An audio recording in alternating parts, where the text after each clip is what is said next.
Le mont Fuji dans les rues de la Gacilly. Le Japon est le pays qui est à l'honneur de cette 13e édition et pas moins de 13 photographes japonais invités, avec des styles très différents, de jeunes talents ou des artistes plus reconnus, mais toujours cette même poésie dont le maître incontesté est sans doute Soji Ueda, qui photographia ses dunes et sa famille toute sa vie. Son petit-fils se souvient avec tendresse de la photo où, enfant, il porte un bateau. La lumière de la séance me piquait les yeux. Je voulais les fermer, mais mon grand-père m'a alors dit « Il faut que tu gardes les yeux bien ouverts ». Le deuxième volet de ce festival a pour thème les océans, avec des visions parfois très différentes, comme la lutte contre la surpêche ou encore les ferrailleurs du Bangladesh.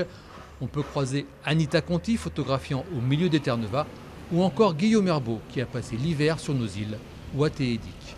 C'est plutôt une impression d'une île, enfin des îles, et c'est pas du reportage pur ni du photojournalisme, parce que je ne veux pas rentrer non plus dans la vie privée des gens, mais plutôt une impression, une balade à travers le paysage, en rencontrant parfois des gens, c'est plutôt une balade. Alors, avec une moyenne de 300 000 visiteurs par an, la notoriété du festival est en train de dépasser nos frontières, pour le public comme pour les artistes. Les Français, ça y est, maintenant c'est acquis, ils nous connaissent. Mais les étrangers, quand ils se connaissent, quand ils se renseignent auprès d'experts de Arles ou de Perpignan ou de Paris Photo, d'institutions comme ça, ils ressortent très confiants pour nous confier leurs photos et leurs travaux photographiques.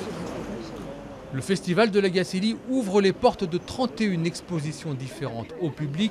Fin de l'exposition le 30 septembre.